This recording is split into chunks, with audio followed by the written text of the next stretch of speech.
샬롬 샬롬 샬롬 샬롬 샬롬. 하나님 사랑합니다. 여러분 주 안에서 사랑합니다. 오늘 계시록 21장 1절에서 27절 새하늘과 새 땅 그리고 새 예루살렘 성이라는 제목으로 함께 은혜를 나눕니다. 21장 1절에 보니 또 내가 새하늘과 새 땅을 보니 이렇게 나와 있죠. 그래서 오늘 제목을 Then I saw a new heaven and a new earth. 이렇게 그 영어 NIV에 나와 있는 부분을 발췌해서 내가 새 하늘과 새 땅을 보니 처음 하늘과 처음 땅이 없어졌고 바다도 다시 있지 않더라. 이렇게 나오죠. 21장 7절에 보시면은 이기는 자는 이것들을 상속으로 받으리라 이렇게 나오죠. 7교회에서 이기는 자, 계시록 2장 3장에도 나옵니다. 이렇게 이기는 자와 짐승과 그의 우상과 그의 이름의 수를 이기고 벗어난 자들을 얘기합니다. 계시록 15장 2절에도 같은 말씀이 있어요. 15장이 멀지 않으니까 잠깐 보죠. 2절에 보니 내가 보니 불이 섞인 유리바다 같은 것이 있고 짐승과 그의 우상과 그의 이름의 수를 이기고 벗어난 자들이 유리바닷가에 서서 하나님의 검고를 가지고 하나님의 종 모세의 노래 어린 양의 노래를 불러 이르되 주 하나님 곧 선정하신 이시여 하시는 일이 크고 놀라우시도다. 만국의 왕이시여 주의 길이 의롭고 참되시도다. 이렇게 나와 있죠. 여기에 7교회에서 이기는 자와 짐승과 그의 우상과 그의 이름의 수를 이기고 벗어난 자들 15장 2절에 나온 것을 그런 뜻을 하고 있어요. 7교회에서는 이기는 자와 짐승과 그의 우상과 그의 이름의 수를 이기고 벗어난 자들을 뜻합니다. 7교회에서 이기는 자 계시록 2장 3장에 보면 나와요. 에베소 교회 2장 1절에서 7절입니다. 처음 사랑을 회복하고 처음 행위를 가진 자. 그리고 서머나에서는 2장 8절에서 11절에 환난과 궁핍과 비방 속에서도 하나님의 도에 죽도록 충성한 자. 버가모 교회에서는 2장 12절에서 17절에 발람의 교훈 우상 숭배와 행음에서 돌이킨 자. 두아디라에서는 2장 18, 9절에서 29절에 이세벨의 교훈을 용납하지 아니한 자. 사대교회에서는 3장 1절에서 6절에 기록합니다. 흰옷을 더럽히지 아니한 자 곧 창조의 목적대로 성도의 옳은 행실을 가진 자. 필라델피아 교회 3장 7절에서 13절 말씀을 지키며 주의 이름을 배반하지 아니한 자. 라오디게아 교회 3장 14절에서 22절이죠. 풀로 연단한 금을 사서 부유하게 하고 흰옷을 사서 입어 벌거벗은 수치를 보이지 않게 하고 안약을 사서 눈에 발라보게 하는 자. 이렇게 나와 있어요. 7교회에서 이기는 자들은 이런 자들이다 라는 거죠. 그리고 8절에 보니까 두려워하는 자라고 나와 있어요. 8절에. 그러나 두려워하는 자들과 믿지 않는 자들과 흉악한 자들과 살인자들과 음행하는 자들과 점수가들과 우상숭배자들과 거짓말하는 모든 자들은 불과 유황으로 타는 곳에 던져지니 이것이 둘째 사망이다. 두려워하는 자들. 사랑의 열매를 맺지 아니하는 자는 심판날에 두려워하겠죠? 그죠? 심판을 받는 게 무섭고 겁이 나니까. 사모하고 우리가 열심히 하나님을 믿고 따랐던 자들은 기다리겠죠? 요한일서 4장 17, 8절에 사랑 안에 두려움이 없고 온전한 사랑이 두려움을 내쫓나니 두려움에는 형벌이 있습니다. 두려워하는 자는 사랑 안에서 온전히 이루지 못하느니라. 요한복음 15장 1절에서 17절에 물은 내게 붙어있어 열매를 맺지 아니하는 가지는 아버지께서 그것을 제거해 버리시고 사람이 내 안에 거하지 아니하면 가지처럼 밖에 버려져 마르나니 사람들이 그것을 모아다가 불에 던져 사느니라. 이렇게 나오죠. 계시록 2장 1절에서 7절에 회개하여 처음 행위를 가지라. 만일 그리하지 아니하고 회개하지 아니하면 내가 내게 가서 내 촛대를 그 자리에서 옮기리라. 오직 어린 양의 생명책에 기록된 자들만 들어가리라. 21장 27절에 증거합니다. 마지막 절이죠. 무엇이든지 속된 것이나 가증한 일 또는 거짓말하는 자는 결코 그리로 들어가지 못하되 오직 어린 양의 생명책에 기록된 자들만 들어가리라. 잘 아는 말씀이죠. 예수를 주로 고백할 때 우리의 이름은 생명책에 기록된다. 그렇지만 그 이름은 지워질 수 있고 생명책에서 그 이름이 지워지면 결단코 천국에 들어갈 수가 없다는 거예요. 계시록 3장 5절에 이기는 자는 내가 그 이름을 생명책에서 결코 지우지 아니하고 그 이름을 내 아버지 앞과 그의 천사들 앞에서 시인하리라. 결단코 지우지 않겠다 그러시죠. 이기는 자. 뭐에 이기겠어요? 사단에게 이기는 자들이겠죠? 출애굽 32장 33절에 누구든지 내게 범죄하면 내가 내 책에서 그를 지워버리리라. 시편 69편 28절에 그들을 생명책에서 지우사 의인들과 함께 기록되지 말게 하소서. 그러니까 절대로 사탄에게 우리가 먹히거나 넘어가서는 안 되겠다라는 말씀을 하고 있습니다. 우리 전체 주석 보죠. 하나님이 예비하신 신천 신지를 묘사하는 이 21장 계시록의 절정이라고 말할 수 있습니다. 지금까지 계속된 환란과 재앙이에요. 환상 이후에 요한의 눈에 비친 하늘나라의 모습은 모든 성도들의 궁극적 소망으로 전혀 손색이 없는 것이었어요. 물론 인간의 제한된 용어를 가지고는 천국의 아름다움을 전부 설명할 수는 없었지만 승리한 성도들이 들어갈 그곳은 이 세상에서 가장 좋은 곳이 틀림이 없었다. 새하늘과 새 땅에 대한 환상이 1절에 나오죠. 이 부분은 읽어봤어요. 함께. 새하늘과 새 땅을 보니 처음 하늘과 처음 땅이 없어졌고 바다도 다시 있지 않더라 이렇게 얘기하죠. 최후의 심판에 대해 바라본 환상을 기록했던 요한은 갑자기 새하늘과 새 땅을 보았노라고 말합니다. 이제 드디어 요한은 모든 성도들이 고대하던 장면에 이르렀어요. 신천 신지의 모습은 원래 하늘과 본래 땅이 없어진 이후에 나타납니다. 거룩한 성 새 예루살렘이 하나님께로부터 하늘에서 내려오는데 그 모습이 뭐예요? 신부가 남편을 위하여 단장한 것 같았다. 2절에 그렇게 나오죠. 내가 보매 거룩한 성 새 예루살렘 하나님께로부터 하늘에서 내려온 준비한 것이 신부가 남편을 위하여 단장한 것 같더라. 이 모습으로와 신천 신지는 하나님께서 택한 성도들에게 선물로 주시기로 한 그것을 보여주신 것이 분명하다. 하나님의 이름을 부르는 성도들은 이곳에 들어가 기쁨으로 하나님을 찬양하며 영생을 누릴 것이다. 우리 굉장히 조심해야 됩니다. 성경에 나와 있지 않은 부분, 물론 아까 이제 그런 얘기도 우리가 저 같은 경우는 처음 듣는 얘기인데 그게 많은 사람들에게 알려져서 공식적으로 그게 합파가 되지 않은 어떤 그 문헌에 나와 있는 이런 것들을 교수들이 발췌해가지고 주장할 수 있겠죠. 왜냐하면 나와 있으니까 증거로. 그렇지만 이것이 무리가 일어날 수도 있다는 거. 많은 사람들이 모르고 일부만 누군가만 그걸 알았어. 그러다 보면 성경에 기록되어 있는 부분이 없거든요. 그러다 보면 이걸로 인해서 굉장한 논란이. 그래서 그 교수님도 교회 가서는 교회에서 담임 목사님이 그냥 이끄는 대로 그렇게 따라하지 거기에 대해서 반대 의견이나 이게 이랬었대는데요 하는 식의 이런 얘기를 하지 말라는 거예요. 그렇기 때문에 굉장히 조심스럽고 성경이 66권이지만 이거 외에 외경은 굉장히 많습니다. 방대하게. 거기에는 뭐 별의별 내용들이 많이 들어있을 거예요. 그렇기 때문에 우리가 그런 부분들은 정말 그 부분이 많은 학자나 많은 사람들 아니면 많은 공의회에서 통과가 됐는지 아니면은 나와 있기는 하지만 인지 아닌지 정확하지 않은 문헌으로 나와도 너무나 많다는 거. 그것도 우리가 지혜롭게 잘 분별할 줄 알아야 합니다. 뭐 들어서 그랬구나인데 그게 많은 사람들에게 생소한 이야기인데 그걸 막 너무 적극적으로 강하게 주장하거나 하면 거기서 문제가 일어날 수 있다는 거. 그래서 하나님의 이름을 부르는 성도들은 이곳에 들어가 기쁨으로 하나님을 찬양하며 영생을 이룰 것이다. 신천 신지는 하나님께서 택한 성도들에게 선물로 주시기로 한 그것이 분명하다. 새하늘과 새 땅입니다. 베드로후서 3장 13절 이렇게 증거가 되어 있잖아요. 베드로후서에 새하늘과 새 땅이 요한이 본 새하늘과 새 땅이 베드로도 본 거예요. 우리는 그의 약속대로 의가 있는 곳인 새하늘과 새 땅을 바라보다 같이 바라봤어요. 같이 공통적으로 사도들이 본 거죠. 땅과 하늘이 사라진다. 계시록 20장 11절 또 내가 크고 흰 보좌와 그 위에 앉으신 이를 보니 땅과 하늘이 그 앞에서 피하여 간되었더라. 그러니 우리가 알고 있는 거는요. 정말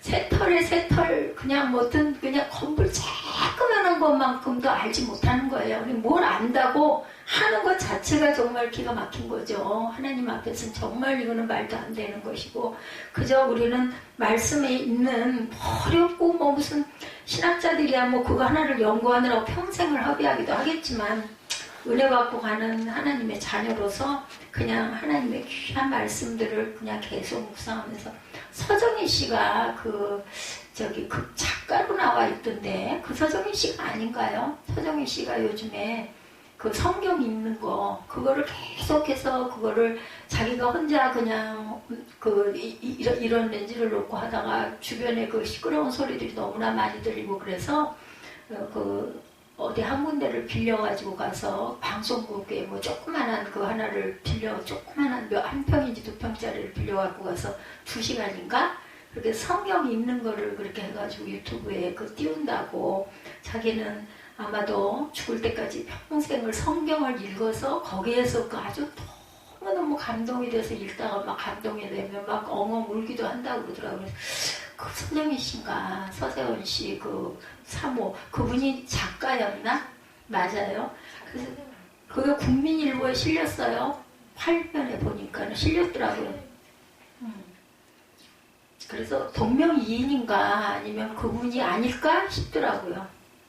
그래서 이분도 은혜를 받았구나. 정말 성경이라는 건 정말 우리가 급하게 뭐 얼른 읽어서 몇 독을 해야 된다 그래서 그런 의무로 읽는 게 아니라 정말로 성경을 뭐 한 장이든 두 장이든 몰두해서 정말 조용하게 묵상을 할 때 하나님의 은혜가 우리에게 임한다. 저는 새벽 예배 때 그런 걸 많이 느끼거든요. 은혜를 받고.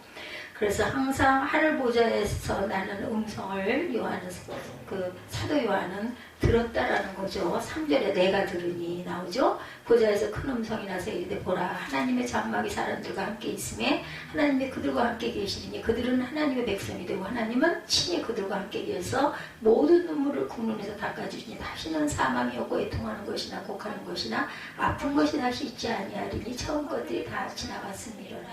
아멘. 그러니까 가만히 보면은요 성령이 시키셔서 한 것이 나중에 보면 그게 은혜가 되는 거. 저도 이거 영상 찍는 거 그 처음에는 그냥 예배를 찍는다라는 생각이었는데 어느 때부턴가 내가 혼자서라도 왜냐하면 사람이 긴장을 할 수 있잖아요. 이렇게 해서 그걸 쭉 정리를 해가지고 하다 보면 그냥 멍하니 혼자서 앉아가지고 읽다 보면 잡생각도 들어오고 하지만 이 앞에 서서 렌즈를 보고 하다 보면은 차림새나 머리 모양새나 이런 것도 신경을 쓰게 되고 또 열심히 하다 보면 내가 또 은혜를 내 음성에 내가 은혜를 받기도 하고 물론 성령이 나에게 주시는 은혜이긴 하겠지만 그렇게 하리라는 생각을 일부러 하고 난 딱 이렇게 해야지 한 게 아니에요. 서승민 씨는 처음에 그냥 가정에서 하다 보니까 너무 잡음이 많이 들리고 해서 나중에 이렇게 조그마한 걸 하나 빌려서 하다가 깨달았다는 거죠. 내가 평생을 이렇게 하다가 난 돌아가야 되려나 보다. 내가 이걸 남겨줘야 되려나 보다. 이런 걸 깨달았다는 것에 제가 은혜를 받았습니다. 그래서 다 각자의 그릇들이 있고 생각하지 못했던 것을 하나님이 어떤 상황을 통해서 깨닫게 하시는구나 라는 걸 제가 오늘 느꼈어요. 요한은 하늘 보좌에서라는 음성을 들은 거죠. 이스라엘의 광야 생활 중 성막에서 하나님이 이스라엘과 만나시는 장면을 연상시키는 것이에요. 그 음성은 하나님이 저희와 함께 거하시고 눈물이나 사망이 없게 하시겠다. 4절에 그렇게 얘기하죠. 모든 눈물을 눈에서 닦아주시 다시는 사망이 없고 애통하는 것이나 곡하는 것이나 아픈 것이 있지 아니하리니 처음 것들이 다 지나갔습니다. 이렇게 말씀하고 있죠. 그리고 5절에 보좌에 앉으신 이가 이르시되 보라 내가 만물을 새롭게 하노라 하시고 또 이르시되 이 말은 신실하고 참되니 기록하라. 기록도 하라고도 말씀을 하시는 거예요. 그리고 말씀하시기를 이루었도다 하셨어요. 이 말은 그리스도께서 다 이루었다고 하신 말씀과 관련이 되죠. 이루었도다. 누구나 인간도 그렇고 하나님도 그러시고 이루는 것에 대한 그런 감동이 대단하죠. 왜냐하면 그만큼 애쓰고 노력했기 때문이에요. 창조를 시작하신 분이 구속을 완성하시고 다시금 그 창조를 완성하셔서 알파와 오메가가 되신 것을 알 수가 있죠. 6절에 나옵니다. 또 내게 말씀하시되 이루었다는 알파와 오메가 처음과 마지막이라 내가 생명수 생물을 목마른 자에게 값없이 주리니 이기는 자는 이것들을 상속으로 받으리라. 나는 그의 하나님이 되고 그는 내 아들이 되리라. 그러나 두려워하는 자들과 믿지 아니하는 자들과 흉악한 자들과 살인자들과 음행하는 자들과 점술가들과 우상 숭배자들과 거짓말하는 모든 자들은 불과 유황으로 타는 못에 던져지는 이것이 둘째 사망이라. 또 한 번 사망을 당한다라는 거죠. 죽어도 또 사망을 하는 거예요. 다시 일어나가지고 심판을 받게 되는 거고. 이들은 크게 믿음이 없는 자들과 우상 숭배자들로 나타납니다. 알파와 오메가가 되신 것을 알 수가 있고 이제 모든 저주는 제거되었고 하나님이 주신 축복만이 기다리고 있어요. 그러나 이 하나님의 새 창조에 들어가지 못할 사람들이 있음을 하나님께서는 친히 선언하시죠. 그들은 두려워하는 자들과 믿지 아니하는 자들과 흉악한 자들과 살인자들과 해명자들과 술객들과 우상숭배자들과 모진 거짓말하는 자들이다. 8절까지. 이들은 크게 믿음이 없는 자들과 우상숭배자들로 나타나죠. 그들은 불과 유황, 즉 마귀와 짐승과 거짓 선지자들을 위해 예비된 곳에 함께 들어가야 했다. 그것은 둘째 사망으로 돌이킬 수 없는 하나님의 확정된 심판을 의미합니다. 말씀이 육신되어 우리 가운데 거하시죠. 요한복음 1장 14절 잘 아시는 말씀이에요. 말씀이 육신이 되어 우리 가운데 거하시며 우리가 그의 영광을 보니 아버지의 독생자의 영광이요 은혜와 진리가 충만하더라. 여기서 아마 그 조용문 목사님 은혜와 진리교회가 이 이름이 만들어지지 않았나 하는 생각을 저는 늘 합니다. 이 요한복음 1장 14절을 읽다가 보면 임마누엘입니다. 마태복음 1장 23절에 보라 처녀가 잉태하여 아들을 낳을 것이요 그의 이름은 임마누엘이라 하리라 하셨으니 이는 번역한즉 하나님이 우리와 함께 계시다 하리라. 천국에서는 애통한 자가 없어요. 이사야 35장 10절에 야훼 속량함을 받은 자들이 돌아오되 노래하며 시온에 이르러 그들의 머리 위에 영영한 희락을 띠고 기쁨과 즐거움을 얻으리니 슬픔과 탄식이 사라지리로다. 슬픔과 탄식이 사라지죠. 천국에서는 애통하는 자가 없습니다.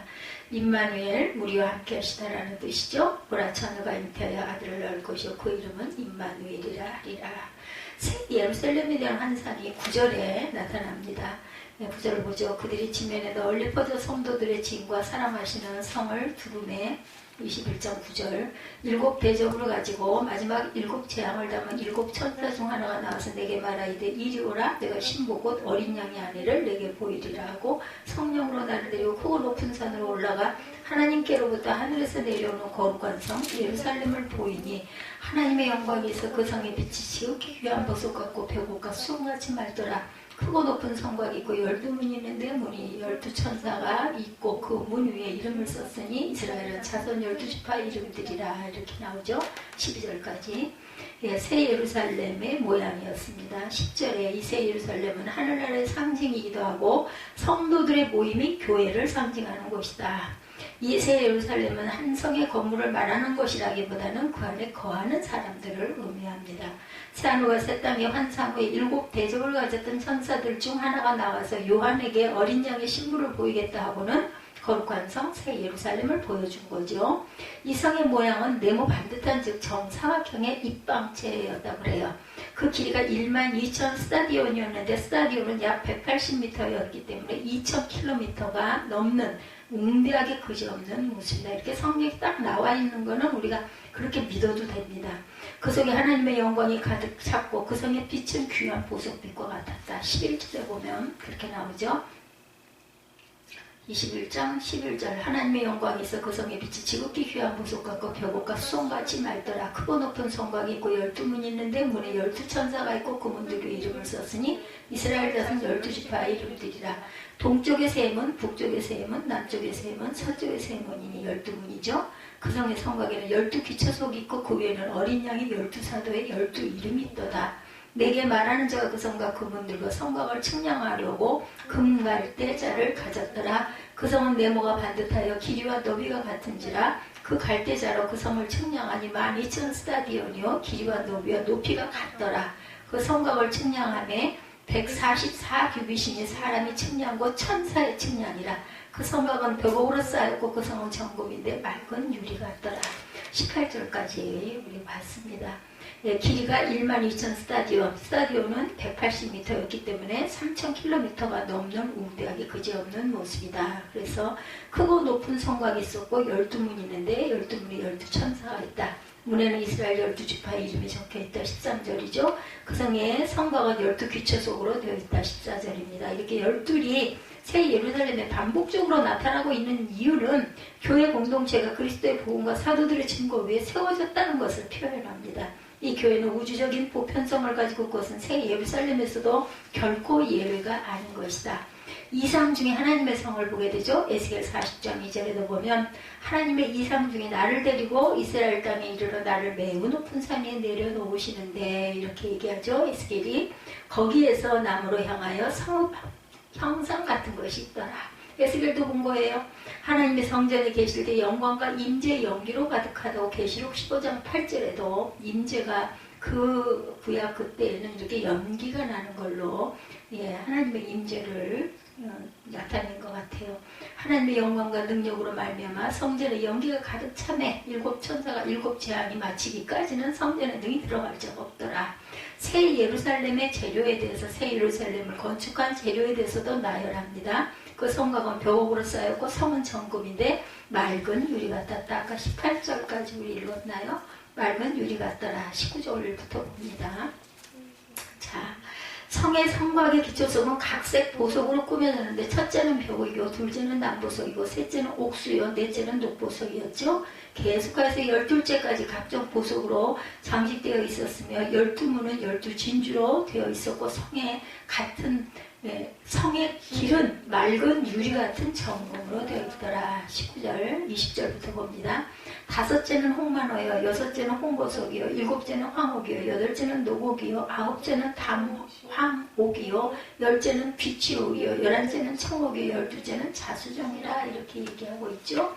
모든 보석이 총 망라가 돼서 나옵니다. 이렇게 각종 보석으로 꾸며진 새 예루살렘 성을 묘사하는 것은 요한이 자신의 표현으로는 다시 말해 현세의 물질로는 아름다움을 설명할 수 없었다는 것을 알 수가 있죠. 예, 남보석은 귀한 보석이다. 욥기 28장 16절에 보면 오빌의 금이나 귀한 청옥수나 남보석으로도 그 값을 당하지 못하겠다 이렇게 얘기하고 있죠. 성의 성곽의 기초석은 각종 보석으로 꾸몄는데 이렇게 벽옥, 남보석, 예, 옥수, 녹보석 이런 것들 어떤 값으로도 그 가격을 볼 수가 가늠을 할 수가 없다는 거죠. 정금으로 되고 맑은 유리 같은 예루살렘의 성곽이다. 18절에 보면은 그 성곽은 벽옥으로 쌓였고 그 성은 정금인데 맑은 유리 같더라.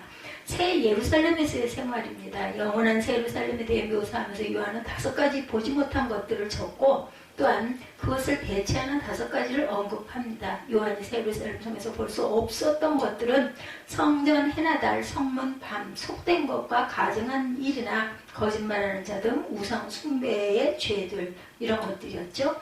이런 것들이 없었지만 새 예루살렘에서의 생활은 전혀 부족함이 없는 생활이었다. 성전이 없어서 그리스도께서 계시기에 아무 문제가 없었고 해나 달이 없어도 빛의 근원이신 분이 계셨기 때문에 아무 상관이 없었다라는 거죠.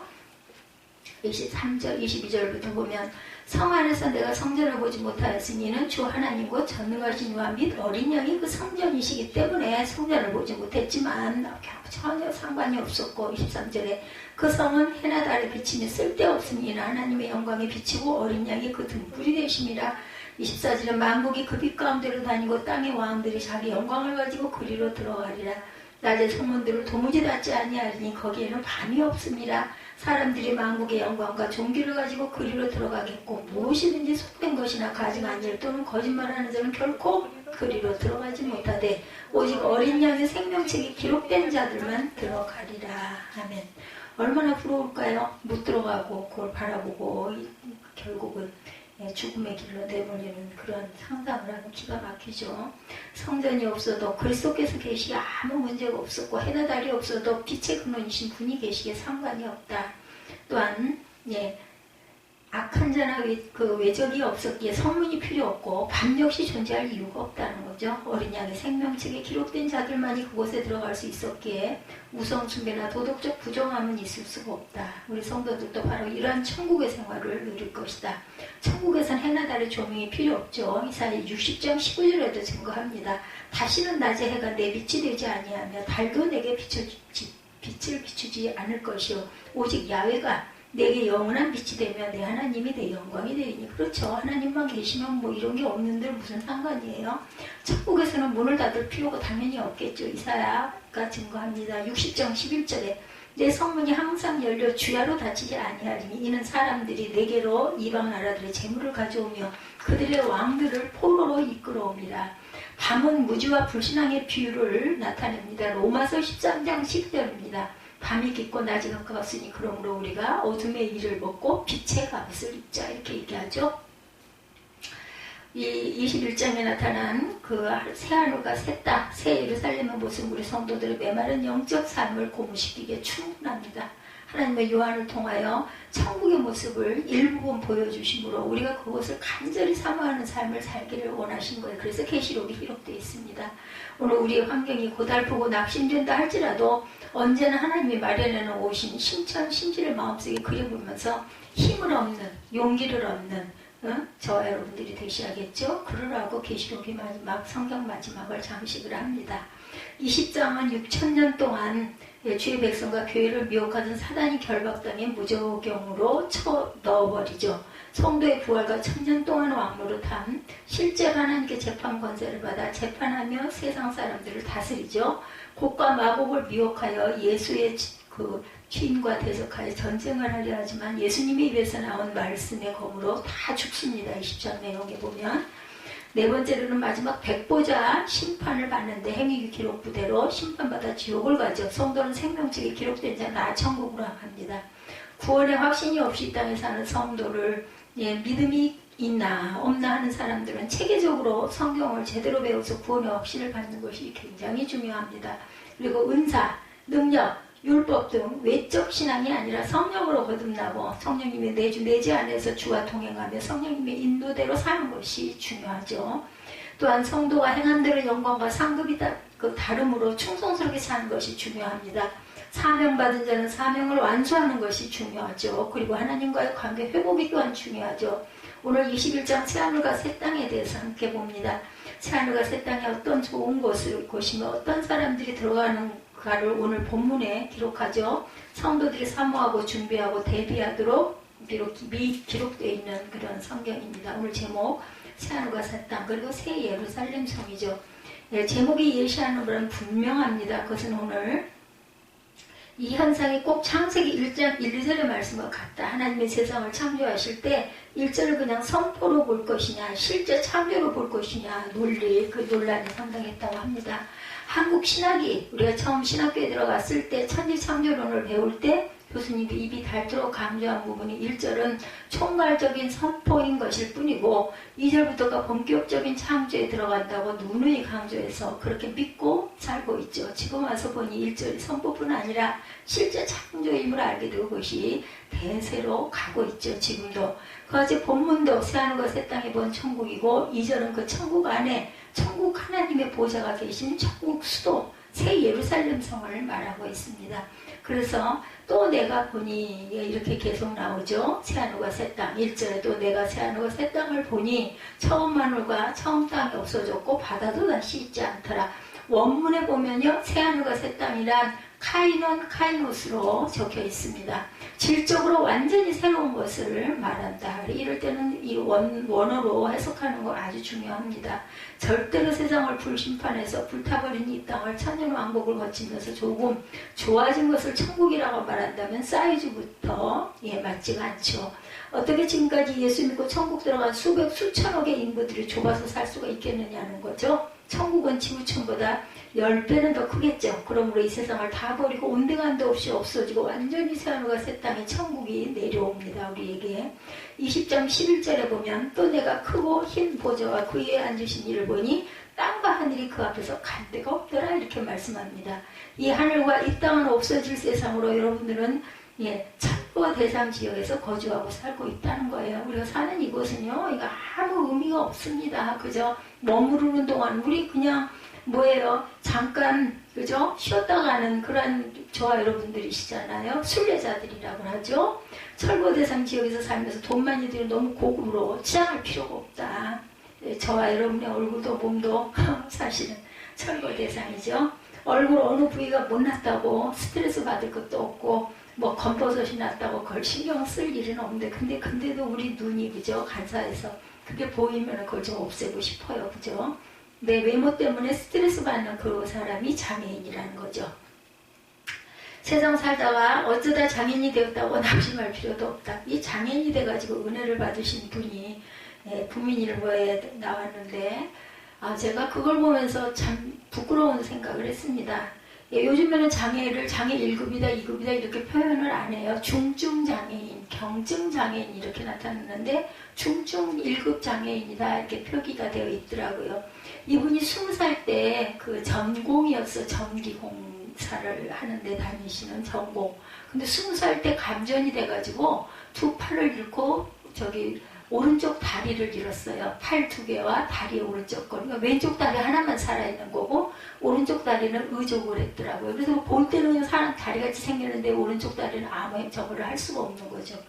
그때부터 새로운 인생이 시작이 됐다는 거예요. 왼쪽 발로 밥을 먹고 왼쪽 발로 자판을 두들기고 왼쪽 발 하나를 가지고 하여튼 모든 것을 다 하고 그리고는 신학대학을 들어가가지고 거기서 공부를 하고 그리고는 박사를 받고 외국에까지 가서 유학을 하고 돌아와서 교수가 되고 학장이 되고 그렇게 하면서 지금도 그 장애인들 그 사람들을 교수를 하면서 거기 뭐 여러 가지 그 중직을 맡고 계시더라고요. 지금 연세가 꽤 되셨어요. 보니까는 그 나이가 저보다는 좀 젊으신 것 같고 어쨌든 간에 20살부터 한 30몇 년 동안을 그렇게 사시면서 그냥 말로 할 수 없는 고난 속에서 그 자격을 거머쥐고 딸 때까지 얼마나 힘드셨겠어요.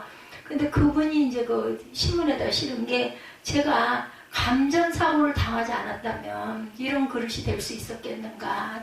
정말 하나님께 영광을 돌린다고 자기는 그 얼굴도 뭐 아주 좋으세요. 살도 굉장히 많이 쪘고 그리고 또 채팅에서 만난 부인하고 결혼을 해서 어떤 부인이 아마 자기가 아내가 되겠다고 그렇게 나섰나 보죠. 그래가지고 그분의 뒷바라지와 배려로 인해서 자기가 이렇게 하나님 은혜로 이런 자리에까지 올라올 수 있었다라는 이야기를 하면서 자기는 감전에 그 사고가 없었다면 그러니까 그걸 딛고 일어난 거죠. 디딤돌이 돼가지고 그걸 보면서 나는 도대체 뭘 하고 있나. 새벽 3시부터 일어나서 책을 쓴다고 하시더라고요. 그 발가락 하나를 가지고 자판을 두들겨가지고 그렇게 해서 책을 만들어 책을 펴내신다라고. 하여튼 똑같은 중증 1급 장애인데 이분은 이렇게 심한 상태로 1급 장애를 받았는데 나는 도대체 남이 볼 때는 멀쩡해 보이는 얼굴은 더더군다나 좋아 보이는 모습을 해가지고 1급 장애를 허락을 받아가지고 나라에서 허락을 받아서 살아가면서 이렇게 아파서 힘들어서 고통스러워서 빨리 갔으면 좋겠어 하는 생각을 많이 하는 나 같은 사람이 있는가 하면 나같이 부족한 사람이 있는가 하면 그분처럼 그렇게 열심히 물론 젊은 나이에 그렇게 돼가지고 30몇 년 동안을 달려왔지만 그러니까 지금도 젊죠. 50대 후반이실 테니까 달려왔지만 나는 너무 늦게 이렇게 장애로 인해서 고통을 받고 10수년 됐죠. 그렇게 수술을 받고 이렇게 되다 보니 이제 돌아갈 준비를 하면서 나는 뭐 어떤 마지막으로 하고 싶은 게 뭔가 하는 그런 소망을 내가 갖게 된 부분이 참 부끄럽다 생각이 들고 난 도대체 어떤 그릇으로 나머지 그 몇 년일지 모르는 그 시간을 하나님께서는 쓰시려고 하시는 걸까. 왜냐하면 정말 죽겠으니까 너무 힘이 들고 죽겠으니까 내 몸을 장막집을 벗어버리면 하나님의 은혜로 자격은 없지만 천국은 문지기로라도 가지 않겠나라는 생각이 들다 보니 이제 쉬는 거잖아요. 이 육신의 고통은 없어지니까 그걸 그냥 그랬으면 좋겠다는 생각이 드는데 반면에 이렇게 대단한 일을 하시고 이런 모습을 가지고 오늘도 열심히 그렇게 신문에 사설을 쓸 정도로 이런 분도 계시는구나. 참 부끄럽다라는 생각이 들더라고요. 그러니까는 그렇게 고통스럽고 얼마나 절망이었겠어요.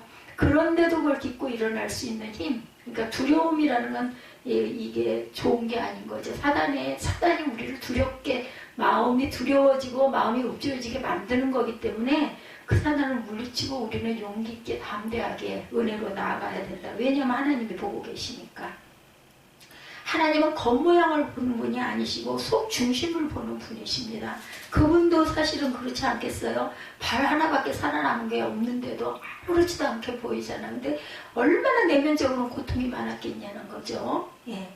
이 육신 죽는 날 천국에서 영원한 몸을 입을 때 그것이 내 영원한 모습이라는 거를 생각을 해야 되겠다. 내가 장애인이 되었다고 낙심을 이런 분도 계세요. 이렇게 훌륭한 분도. 하나님은 겉모양을 보는 분이 아니시고 중심을 보는 분이시다. 이 육신 죽은 날 천국에서 영원한 몸을 입을 때 그것이 내 영원한 모습이죠. 고린도전서 15장 44절에서 55절입니다. 이제는 아주 잠시 우리 당대에 꼭 예수님이 오신다라는 거죠. 예, 44절에 보니 육의 몸으로 심고 신령한 몸으로 다시 살아나는 이 육의 몸이 입은 즉 또 영의 몸도 있느니라. 예, 기억나실 거예요. 네, 뭐 몇 절인지까지는 다 못 외우고 있지만 성경을 읽다 보면 그래도 읽었었기 때문에 기록이 나죠. 45절에 예, 고린도전서 15장 45절에 기록된 바 첫사람 아담은 생명이 되었다 한것 같이 마지막 아담은 살려주는 영이 되었나니 그렇죠? 그러나 먼저는 신령한 사람이 아니요 육의 사람이요 그 다음에 신령한 사람이니라. 왜냐하면 첫사람 아담은 그죠? 예, 그 생명이 되었다 한것 같이 마지막 아담은 살려주는 영이 된 거죠. 47절에 첫사람은 땅에서 났으니 흙에 속한 자이거며 둘째 사람은 하늘에서 나셨느니라. 무릇 흙에 속한 자들은 저 흙에 속한 자와 같고 무릇 하늘에 속한 자들은 저 하늘에 속한 자와 같으니 우리가 흙에 속한 자의 형상을 입은 것 같이 또한 하늘에 속한 이의 형상을 입으리라. 형제들아 내가 이것을 말하노니 혈과 육은 하나님 나라를 이어받을 수 없고 또한 썩는 것은 썩지 아니하는 것을 유혹으로 받지 못하느니라. 보라 내가 너희에게 비밀을 말하노니 우리가 다 잠잘 것이 아니요 마지막 나팔의 순식간에 후련히 다 변화되리니 나팔 소리가 나며 죽은 자들이 썩지 아니할 것으로 다시 살아나고 우리도 변화되리라. 이 썩을 것이 반드시 썩지 아니할 것을 입겠고 이 죽을 것이 죽지 아니함을 입으리로다. 이 썩을 것이 썩지 아니함을 입고 이 죽을 것이 죽지 아니함을 입을 때에는 사망을 삼키고 이기리라고 기록된 말씀이 이루어지리라. 사망아 너의 승리가 어디 있느냐 사망아 내가 쏘는 것이 어디 있느냐. 이 55절은 아주 유명한 구절이죠. 예, 진실로 급할 때 우리가 살고 있다라는 거. 세계 3차 대전이 일어나거나 적그리스도가 출현한다면 그날부터 이 세상은 7년 환란이 도래하고 7년 환란 전쟁에 도입된다라는 거. 다 불타 없어질 세상 빌딩들을 보고 부러워할 필요가 없다라는 거죠. 천국을 사모하고 힘을 얻어서 살아야 되겠죠. 구원받을 수 있는 날이 주어졌을 때 힘을 다하여 영혼 구령을 위하여 전도하고 주의 교회를 위하여 힘을 다해 충성하는 것만이 남습니다. 이사야 65장 17절에 보라 내가 새하늘과 새 땅을 창조하리니 이전 것은 기억되거나 마음에 생각나지 아니할 것이라. 이사야 66장 22절에도 내가 지을 새 하늘과 새 땅이 내 앞에 항상 있는 것까지 너희 자손과 너희 이름이 항상 있으리라 야훼의 말이니라. 그러니까 이사야도 새 하늘과 새 땅 이야기를 하지 않습니까? 예, 이런 것처럼 이사야 65장 17절에 보라 내가 새 하늘과 새 땅을 창조하는 이전 것은 기억되거나 마음에 생각나지 아니할 것이라. 66장 22절에 내가 지을 새 하늘과 새 땅이 내 앞에 항상 있는 것 같이 너희 자손과 너희 이름이 항상 있으리라 야훼의 말이니라. 다니엘도 보았고 그죠? 그리고 이사야도 보았고 그리고 사도 요한도 보았고 베드로도 보았고 베드로서 3장 10절에서 13절에 그러나 주의 날이 도둑같이 오리니 그날에는 하늘이 큰 소리로 떠나가고 물질이 뜨거운 물에 풀어지고 땅과 그 중에 있는 모든 일이 드러나리로다. 이 모든 것이 이렇게 풀어지리니 너희가 어떤 사람이 되어야 마땅하냐. 거룩한 행실과 경건함으로 하나님의 날이 임하기를 바라고 간절히 사모하라. 그날에 하늘이 불에 타서 풀어지고 물질이 뜨거운 물에 녹아지려니와 우리는 그의 약속들은 의가 있는 곳인 의에 거하는 바. 성경에 개혁성경에 이렇게 나옵니다. 새하늘과 새 땅을 바라보도다. 공통으로 똑같이 같은 말씀들이 이렇게 나와 있잖아요. 시대도 다른데 기록된 것들이 번역이 돼서 나와 있습니다. 이것은 우리가 믿고 가야 된다는 거죠. 계시록 21장 1절에 다른 위성 즉 천국이 내려오는 거예요. 창세전에 이미 천국을 세우셨고 거기 우리 본향이고 거기서 우리가 이 세상 훈련받으고 잠깐 온 거죠. 이 세상에 있는 그 사단 임금으로 통치하는 세상에 우리가 훈련받으러 잠깐 내려왔다. 여기 세상에서는 70, 80을 살다가 영원한 천국으로 가죠.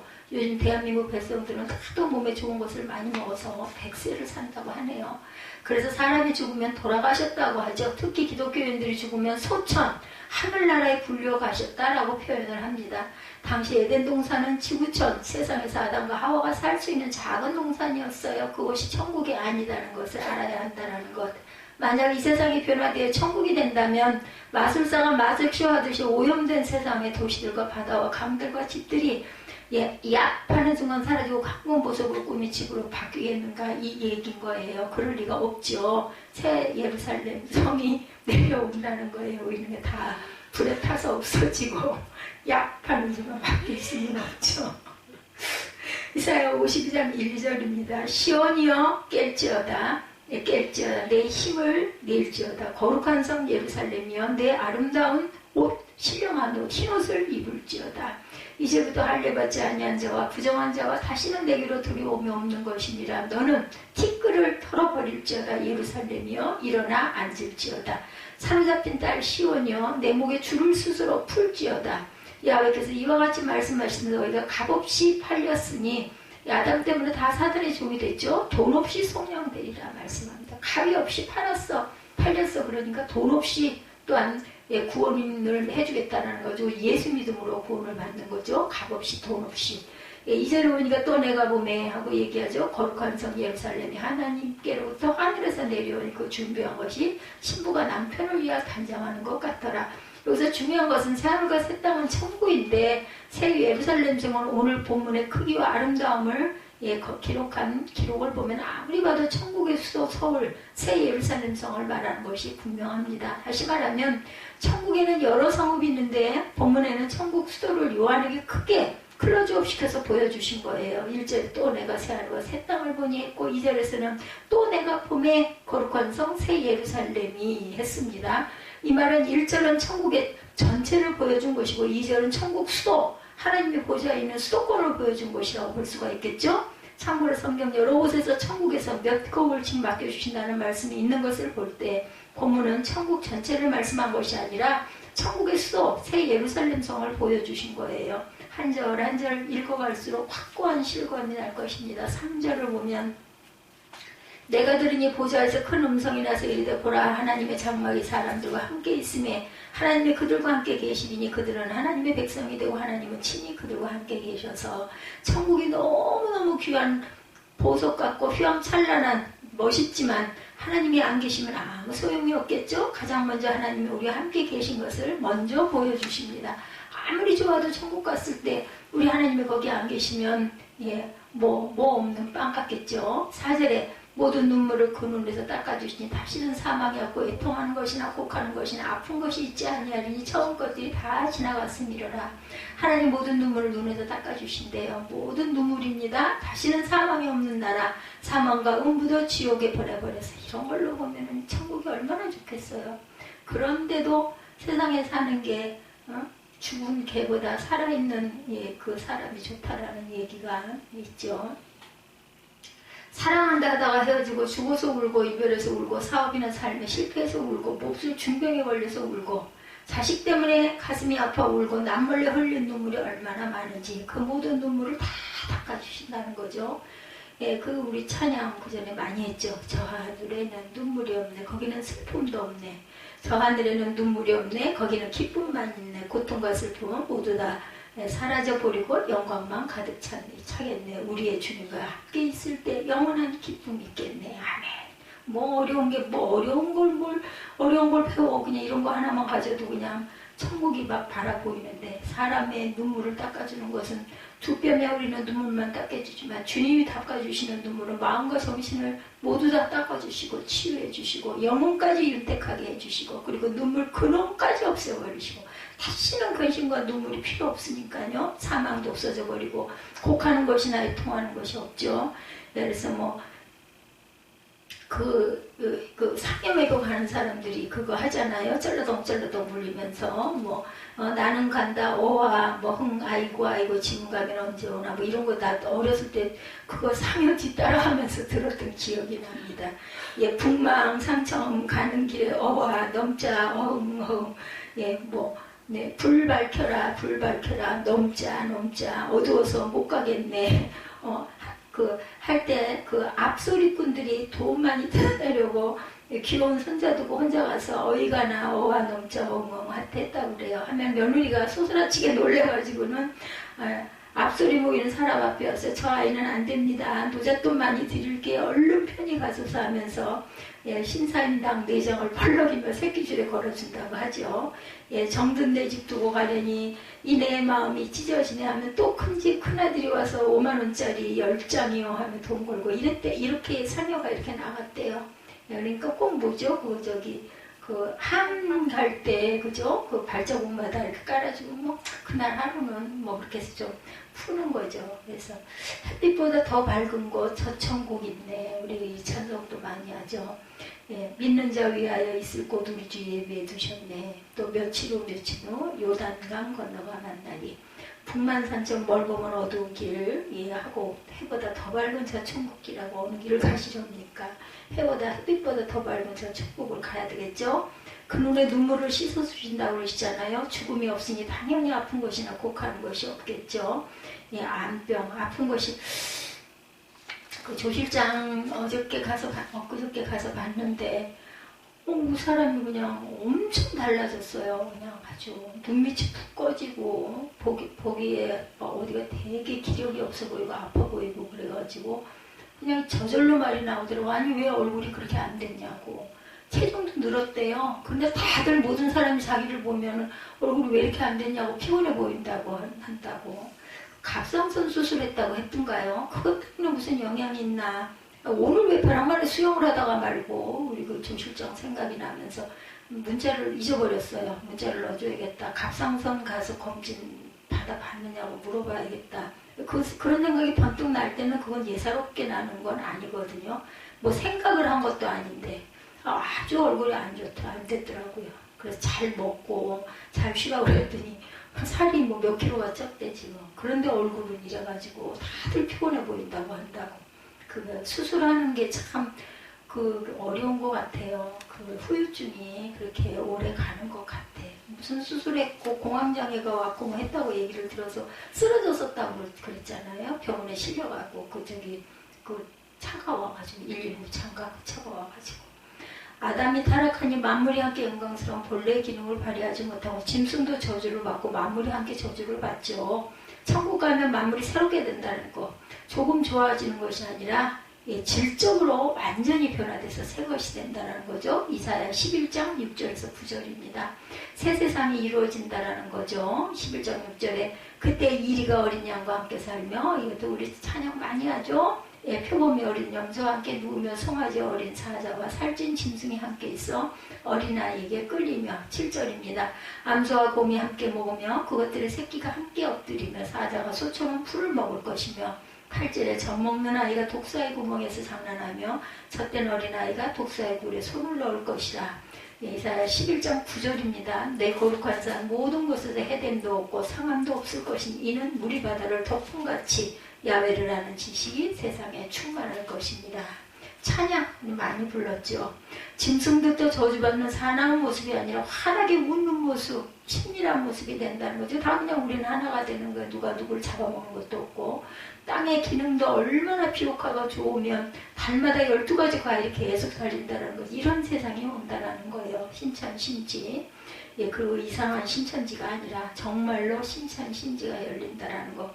이런 것을 이론으로만 알고만 있으면 안 되겠죠. 아무 이득도 효용도 소용도 없습니다. 내 소망이 되고 내 소유가 돼야 행복하고 복된 거죠. 다 지나갈 것에 미련두고 빠져 살지 말아야죠. 지혜 있는 자들 열처녀 비유를 보면 어떻게 살아야 될 것을 알게 되죠. 거기 미련한 5처녀는 미련한 신앙생활을 했고 슬기로운 5처녀는 신랑 맞을 준비하되 예비하는 신앙생활을 했어요. 예비하는 신앙생활을 하는 저와 여러분이 되셔야 되겠죠. 미련한 5처녀는 신랑이 올 때 그 성에 문이 닫혀버려 못 들어간 것을 기억하시기 바랍니다. 6절에 새하늘과 새 땅을 누구에게 주시냐? 또 내게 말씀하시되 이루었도다. 나는 알파와 오메가의 처음과 나중이라. 내가 생명수 샘물을 목마른 자에게 값없이 주리라. 무엇으로 목마른 자? 예, 성령의 목마른 자들이죠. 누구에게 이 새하늘과 새 땅을 준다고요? 목마른 자에게. 목이 말라하는 자가 사모하는 자를 말합니다. 당신은 사모하는 자세가 있습니까? 없습니까? 천국을 사모하시기 바랍니다. 사모만 하지 말고 좋은 집사, 좋은 권사, 좋은 목사, 좋은 교사, 좋은 성도가 돼야 되겠죠? 좋은 복음의 증인, 끊임없이 마귀와 싸우며 주를 위하여 일하는 자, 천국 상급을 사모하고 하나님의 그 은혜를 사모하는 자가 목마른 자입니다. 7절에 이기는 자는 이것들을 상속으로 받으리라는 그 하나님이 되고 그는 내 아들이 되리라. 끊임없이 포기하지 말고 싸워서 이기시 바랍니다. 끊임없이 싸워야 하고 끊임없이 목말라 하시기 바랍니다. 목말라 하는 자가 주일날 예배 밤예배, 수요예배, 금요 철야기도, 새벽기도, 예, 자나 깨나 예, 언제든지 달려오는 그런 자 뿐만 아니라 이거 읽기 조금 그렇긴 하지만 어쨌든 성경 공부 시간 열심히 성경 공부, 이상한 공부가 아니라 성경을 읽고 그 속에서 깊은 뜻을 깨달아 아는 그러한 묵상의 시간도 잘 가지시기 바랍니다. 그리고 이깁시다. 끊임없이 이기고 또 이기고 정신 차리고 깨어있어서 근신하고 맡은 바 직분과 사명에 최선을 다하는 세월을 아끼는 때가 악하니 저와 여러분이 되시기 바랍니다. 우리 늘 기도할 때 읽는 기도문이죠. 누가 이 새야 누가 새 땅에 못 들어가는가. 8절에 8가지 사람들은 못 들어가죠. 그러나 두려워하는 자들과 믿지 않은 자들과 흉악한 자들과 살인자들과 음행하는 자들과 점술가들과 우상숭배자들과 거짓말하는 모든 자들은 불과 유황으로 타는 못에 던져진 이것이 둘째 사망이라. 이 말은 불신자를 그렇게 가리키는 말이 아니고 불신자는 물론이거니와 믿는다 하면서도 불신자와 같은 별반 다른 것 없는 행동을 하고 사는 자. 교회를 나오긴 나오되 세상에서는 저게 성교인이야 아니야 모르겠다 이렇게 보이는 사람들. 목마름이 없는 자들은 싸우지도 않고 피하고 이기지도 못하고 늘 실패합니다. 그런 자들은 사명과 직분을 조금 행하다가 사건이나 환경 따라 또는 성도 간의 한두 마디 말 때문에 빠지고 낙심하여 맡은 바 직분을 저버리고 내 편개치지고 실패하는 자들. 치약보라 몰치약보라 댐보라 기름보다도 못한 거 차라리 사대교회 교인이라도 되면 낫겠다라는 거죠. 계시록 3장 4절입니다. 사대의 그 옷을 더럽히지 아니한 자 몇 명이 내게 있어 흰옷을 입고 나와 함께 다니리니 그들은 합당한 자인 영고라. 교회 분위기 나무르지 말고 내가 변한 모든 사람이 아름답죠. 분위기 가지고 말하는 것은 잘못된 겁니다. 죽은 교회라 말하는 사대교회 안에도 주님이 칭찬해주는 충성된 성도 몇 명이 있었어요. 살아있네 흰옷 입은 성도, 주와 함께 동행하는 성도, 주께 합당한 성도가 있잖아요. 그죠? 남은 그루터기는 꼭 남아있게 마련입니다. 환경이 나쁜 데서도 끝까지 충성하는 자가 돋보이고 오히려 더 돋보일 수 있죠. 그죠? 인물도 못생기고 얼굴도 공부된 집사가 너무 충성을 잘하면 얼마나 이쁘게 보이겠어요? 예루살렘 성의 구체적인 모습이 9절에서 27절까지 7대접을 가지고 마지막 7재앙을 담은 7천사 중 하나가 나와 내게 말하 이르되 이리 오라. 내가 어린 양의 신복은 그의 아내를 내게 보이리라. 어린 양은 주님이시고 그의 아내 신부는 지상교회 성도이죠. 10절에 성령으로 나를 데리고 크고 높은 산으로 올라가 천국의 한눈에 확 들어오는 높은 곳에 올라갑니다. 영혼이 들어 올려지는 거죠. 심령으로 나를 데리고 성령으로 나를 데리고 예수님이 지상에 계실 때 성령의 감동을 받아서 광야에 나가 40일간 금식기도 드릴 때 사탄이 천하 만국이 보이는 높은 곳으로 내려갔듯이 성령께서 요한을 데리고 높은 산으로 갔다고 표현한 거죠. 뭘 보여주셨어요? 하늘로 쫓아 내려오는 새 예루살렘 성을 보여주셨어요. 너무나 크고 웅장한 성이지만 한눈에 볼 수가 있도록 해줍니다. 지상에 있는 성도들이 그 나라를 마음껏 사모하러 아주 디테일하게 보여주셨어요. 11절 하나님의 영광이 있어 그 성에 빛이 지극히 귀한 보석 같고 벽옥과 수정같이 맑더라. 벽옥과 수정은 하나님의 빛입니다. 12절에 크고 높은 성곽이 있고 12문이 있는데 문에 12천사가 있고 그 문들 위에 이름을 썼으니 이스라엘 자손 12지파 이름들이라 높은 성곽이 있었던 거죠. 또 12문이 동서남북으로 세 문씩이 있다고 그러죠. 이것은 천국 전체를 말하는 것이 아니고 천국 중심에 있는 새 예루살렘 성을 말하는 것입니다. 천국이 한 위성으로 되어 있어요. 지구촌을 한번 생각해보면 어디다 문을 달겠어요? 서울의 남대문, 서대문, 동대문이 있듯이 천국 수도 새 예루살렘 성에 들어가는 문이 동서남북으로 세 문씩 있다라는 거죠. 높은 성곽을 봅니다. 이게 천국 전체라면 참 오히려 이해가 안 되죠. 13절에 동쪽의 세 문, 북쪽의 세 문, 남쪽의 세 문, 서쪽의 세 문이 12지파를 상징해서 12문입니다. 천국은 12로 조직이 되어 있어요. 14절에 그 성의 성곽에는 12기초석이 있고 그 위에는 어린 양이 12사도와 12이름이 있더라. 15절에 내게 말하는 자 그 성과 그 문들과 성곽을 측량하려고 금 갈대자를 가졌더라. 금 갈대로 만든 금으로 만들어진 자를 가졌대요. 16절에 그 성은 네모가 반듯하여 길이와 너비가 같으니라. 그 갈대자라 그 성을 측량하니 12,000스타디온이요 길이와 너비와 높이가 같더라. 이건 지성소와 같은 모양입니다. 구약의 성전 안에 지성소는 이 새 예루살렘 성과 같이 만들었던 거죠. 구약 성전에서 성전이 있고 구약 성전에도 성전이 있고 지성소가 있고 바깥들이 있듯이 천국에도 외곽이 있고 천국수도 하나님의 보좌가 있는 곳이 있겠죠. 바로 이 천국 수도, 천국 중앙에 있는 새 예루살렘 성에 있는 그 수도에 여러분들이 다 사시기를 주님의 이름으로 축복합니다. 17절에 그 성곽을 측량하며 144 규빗이니 사람의 측량과 천사의 측량이라. 그 성의 크기는 12,000 스타디온이요 그 성곽의 높이는 144 규빗이다. 이 성의 높이는 약 70m이고 전체의 크기는 우리 대한민국 제주도에서 백두산까지의 1100km 정도 되니까 환산하면 새 예루살렘 성의 크기는 2200헥타르이니 대한민국 2배 크기만 하다라고 이렇게 번역이 돼서 나와 있네요. 여기 모든 천국 백성들이 다 함께 산다면 박정도 아니고 콩나물 시루같이 되겠죠. 중요한 힌트는 그 성곽을 측량하며 144 규빗이니 사람의 측량과 천사의 측량이라. 사람의 측량과 천사의 측량이라고 그러죠. 사람의 측량이라는 건 지구상의 인간의 측량의 크기와 같은 것을 말합니다. 측량자는 천사이지만 크기 기준은 사람의 측량이라고 그러죠. 그래서 이 새 예루살렘 성은 천국 수도임에 분명합니다. 믿어지는 분은 아멘 하십시오. 다시 말하지만 천국은 지구촌 크기보다 12배 이상 큰데 일반 성도들은 새하늘과 새 땅에 들어가고 다스리는 반열에선 왕권 성도들은 하나님의 보좌가 있는 새 예루살렘 성 안에 산다고 그러네요. 성경에 보면 부끄러운 구원받을 자도 있다고 했죠. 하나님의 보좌 가까이 사는 자들이 가장 영화로운 자들이겠죠. 얼마나 부러울까요? 소위 천국에 갔다 왔다는 사람들의 간증을 들어보면 이구도 구성으로 사울왕은 천국에서 보지 못했고 다윗이나 스데반 집사 또는 바울 사도가 떴는데 믿기 어려울 정도로 장대하고 사는 집들도 대궐 같고 큰 성같이 보이더라고. 믿거나 말거나. 그치? 갔다 온 사람들이 이렇게 간증을 했대요. 천국에 가면 지상에서 영적 크기에 따라 키 차이가 엄청나다고 합니다. 더 쉬운 예를 들면 구약의 이스라엘 백성들이 광야에서 살 때 성전을 중심으로 각기 지파들이 진을 치고 살았고 성전 가까이는 왕족 지파인 유다 지파와 제사장의 지파인 레위 지파가 살았고 그 외 각 지파들은 성전에서 멀리 떨어져 살았던 것을 알 수 있죠. 이런 것이 다 천국의 조직표의 모형이라고 합니다. 12절에 크고 높은 성곽이 있고 17절에 보니까 144 규빗이고 1규빗이 50cm라고 이렇게 얘기를 하죠. 이렇게 높은 벽을 쌓아서 구별하는 표시가 되어 있다. 성곽이 굉장히 높은 것 같으나 서울의 63 빌딩 높이가 1층에 3m 적고 180m 정도가 되죠. 그래서 멀리서 보면 별로 높지 않아 보여요. 그 성벽이 2200km 둘러쳐져 있다고 생각해 보면 높지 않죠. 그리고 세상에서 저런 큰 돌들을 성을 쌓는 것이 아니고 벽돌 성벽도 아니고 반짝반짝 빛나는 투명체 보석으로 되어 있다는 거죠. 그러니 멀리서 보면 성벽이 있는지 없는지 알 수가 없다는 겁니다.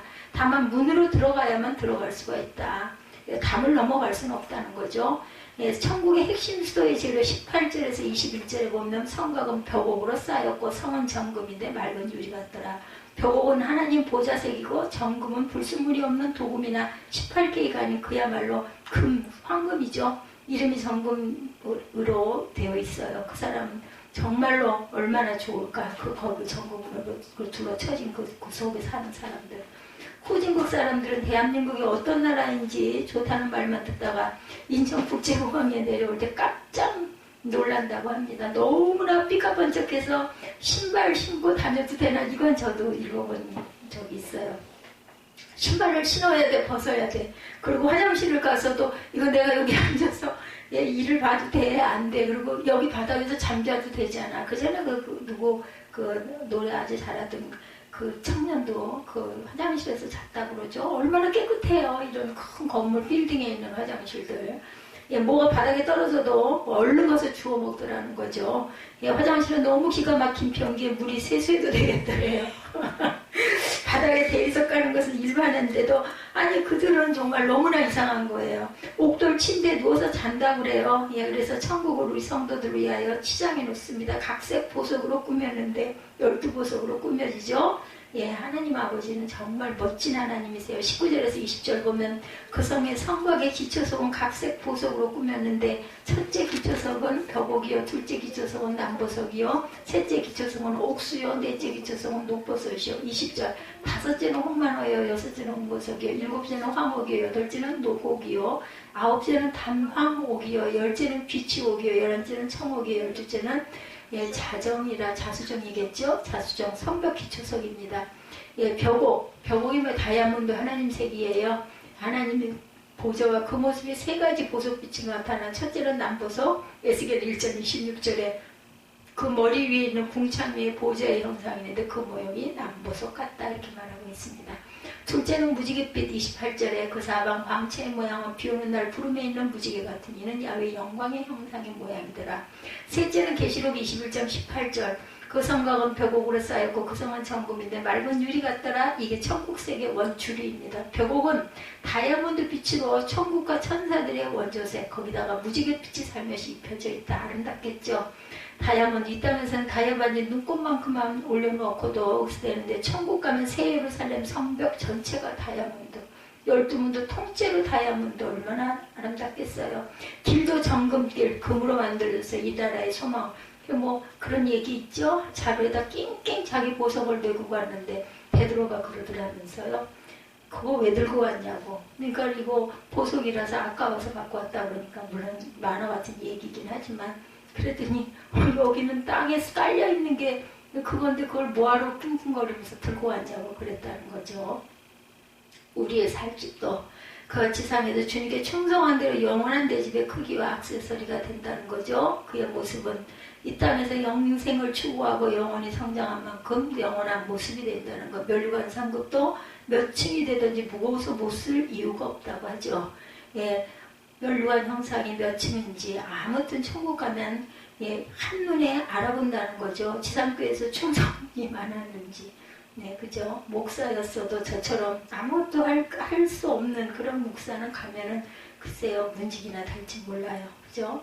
둘째는 남보석 청색 사파이어. 나는 어릴 때부터 하늘색 청색을 굉장히 좋아하는 사람들. 저도 청색을 아주 좋아합니다.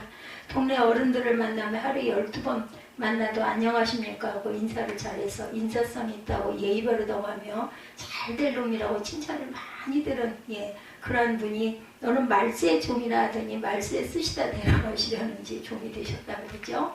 셋째는 옥수요. 옥수가 뭐예요? 흰색의 반투명. 넷째는 녹버섯. 녹버섯은 에메랄드겠죠. 마음이 편안해지죠. 투명하고 맑은 녹색. 이게 제가 이 에메랄드를 엄청 좋아합니다. 다섯째는 홍만호. 예, 붉은빛 나는 다이아몬드 종류.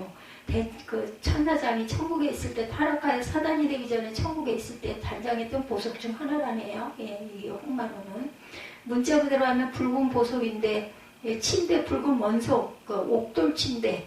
예, 요즘에도 뭐 그 돌침대들 많이 쓰더라고요. 여섯째는 홍보석, 유다 지파를 상징하는 색으로 붉고 그리스도의 보혈을 상징한다고 합니다. 일곱째는 황옥, 투명, 반투명으로 붉은빛, 푸른빛, 초록빛, 누런빛들을 띠며 영어로 토파즈. 예, 우리 토파즈라고 하면 좀 이렇게 조금 상징이 이해가 가죠. 여덟째는 노곡, 녹색옥이죠. 아홉째는 담황옥, 누런 금색. 열째는 비치옥. 비치옥은 약간 착색이라고 해야 빛이 색깔, 빛이 파란색이겠죠. 검은 빛이 약간 나면서 비치옥, 돌침대밖에 돌침대에도 이런 것들이 있다고 하네요. 옥 중에 제일 값이 싼 옥이라고 하네요. 11번째는 청옥, 파란색 하나님의 보좌, 궁창색. 12번째는 자수정. 수정은 우리가 잘 알죠. 보랏빛 또는 포도주색 보석으로 예, 천재들이 좋아하는 색이라고 하네요. 이런 보석으로 천국을 꾸며놨다고 합니다. 지금까지 겨우 성벽의 기초성만 얘기했어요. 성벽 70m가 다 보석이다. 그것도 2200km가 다 벽옥이에요. 파란 빛나는 다이아몬드 거기다가 무지갯빛으로 쫙 덮여있는 새 예루살렘 성. 예, 정말 빨리 가봤으면 좋겠죠. 그죠? 예, 가지 말라고 해서 갈 때 되면 갑니다. 21절에 그 12문은 12진주니 각 문마다 한 진주로 되어 있고 성의 길은 맑은 유리 같은 정금이더라. 뭐 다행히 그래도 성경에 있는 걸 그대로 풀어서 읽었으니까 잘못한 건 아니에요. 그죠? 뭐 그렇게 써라고 생각을 하든지 말든지 성경에는 그렇게 기록이 되어 있습니다. 천국문에 딱 들어가는 수정같이 맑은 진주문 문마다 한 개의 진주로 되어 있더라네요. 예, 작은 진주 하나가 얼마나 비싸요. 그런데 문 하나의 높이가 성벽 높이와 거의 같은데 각 문마다 한 개의 진주로 되어 있더랍니다. 얼마나 어마어마하고 장엄하고 아주 아름답고 투명하겠습니까? 그 문을 지키는 경비병 천사가 있는데 큰 천사라고 합니다. 만약에 진주문 높이가 70m이면 작은 천사, 보통 천사가 170cm쯤 되는 천사가 지키고 서 있다면 개미 한 마리만하게 보이겠죠? 그래서 여기선 천사가 큰 천사를 했으니 키만도 아마 50m면 되는 천사일 것이다. 그렇게밖에 볼 수가 없죠. 그 문이 그렇게 큰데, 그죠? 아무나 이 문지기 천사를 밀치고 들어갈 수가 없어요. 딱 버티고 있으니까. 천국에 가면 일반 백성들이 많을까요? 천국 가서 왕권 반열에 설 성도도 많겠죠. 천국 가면 전체 백성 중에 왕권 성도들은 고수가 지극히 귀한 보석처럼 숫자가 적을 것이다. 다 천국 수도권에 사는 왕권 반열의 성도들이 되셔야 되겠죠. 22절에 성 안에서 내가 성전을 보지 못하였으니 이는 주 하나님은 전능하시니와 및 어린 양이 그 성전에 계시니 성전이시니라. 구약에서는 철저하게 양이나 소 등 짐승을 잡아 제물 삼아 성전 중심에 제사를 드렸으나 신약에 와서는 예수 그리스도가 그 어린 양이 되셔서 십자가에 달려 대속의 죽음을 돌아가셨죠. 예수 그리스도를 영접하고 성령으로 거듭난 심령 그 몸이 성령을 모신 성전이 되죠. 그러므로 몸으로 하나님께 영광을 돌리고 몸으로 산제사를 드리고 몸으로 제물 삼아 충성하는 것. 예, 우리의 몸은 하나님의 성전이죠. 23절에 그 성은 해나 달에 비치니 쓸데없으니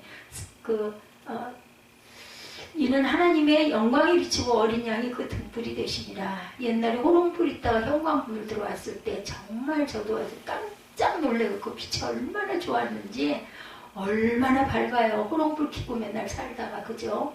성도들은 하나님의 형상에 회복되어 호련히 부활 변신받고 나면 하나님의 영광을 입어 굉장히 영광스러운 몸이 된다라는 거. 24절에 만국이 그 빛 가운데 다니고 산다라는 말이죠. 땅의 왕들 성도들이 자기 영광 부활 변화한 하나님의 형상의 영광을 가지고 들어가리라. 당신은 이 천국에 들어갈 자요 못 들어갈 자요. 이 천국에 들어갈 자가 있고 못 들어갈 자도 있다. 25절에 낮에 성문들을 도무지 닫지 아니하니 거기에는 밤이 없습니다. 도적놈도 없고 쳐들어올 자도 없고 성문 닫을 필요가 당연히 없겠죠. 마음껏 천국 수도 구경할 수 있습니다. 26절에 사람들이 만국의 영광과 종기를 가지고 그리로 들어가겠고 믿는 자들이 천년 왕국 후에 자기 영광을 가지고 그리로 들어간다는 거죠. 천국에 못 들어갈 자 들어갈 자가 27절에 나타나죠. 무엇이든지 속된 것이나 가증한 일 또는 거짓말하는 자는 결코 그리로 들어가지 못하되 오직 어린 양의 생명책이 기록된 자들만 들어가리라. 이 어린 양의 생명책에 아무나 기록되겠어요? 이런 거짓말하고 그저 속된 말을 하고 이상한 가증한 거짓을 행하는 자들은 당연히 생명책에 기록이 될 수가 없죠. 천국에 못 들어갈 자 무엇이든지 속되거나 가증한 일 또는 거짓말하는 자는 결코 그리로 못 들어가리라. 부정하고 더러운 자, 사람은 그대로 놔두면 부정일치죠. 예수 믿어서 칭의를 받고 그래서 부정에서 벗어나는 길은 예수 믿어 칭의 받는 일, 칭함 받은 거죠. 거짓말하는 자 계시록 13장 11절에 내가 보면 또 다른 짐승이 땅에서 올라오니 어린 양같이 두 뿔이 그 용처럼 말을 하더라. 적그리스도와 거짓 선지자 또는 이단, 이들은 모두 거짓말하는 자들이죠. 또 한 점에서 거짓말하는 자라는 표현은 그냥 입으로 거짓말하는 것을 말하는 것이 아니고 구원에 대해서 성경에 대해서 거짓말하는 자들이다. 조심해야 됩니다. 그래서 성경을 혼잡해하는 자들이 많이 출몰하고 있어요. 그죠? 히브리서 3장 19절에 이로 보건대 그들이 믿지 아니함으로 눈이 들어가지 못할 것이라. 즉 안 믿는 자, 그들은 믿는 자들을 미련하게 생각합니다. 이들은 잘난 체하지만 천국에는 당연히 그들은 못 들어가죠. 아주 야간 체하죠. 아니 무슨 예수를 그렇게까지 믿어야 돼. 이런 얘기 많이 하죠. 근데 이단을 보자는 거죠. 천국에 들어갈 자 오직 어린 양의 생명책이 기록된 자들만 들어가리라. 생명책에 이름이 기록됩니다. 내가 천국에 들어갈 믿음의 반열에 세워진 것을 늘 감사하시고 믿음에 믿음을 더하여 주옵소서. 땅에 사는 동안 맡겨진 사명을 기쁨으로 감당케 하도록 주님께서 성령으로 충만케 하옵소서. 이렇게 기도하시는 저와 여러분이 되시기를 주님의 이름으로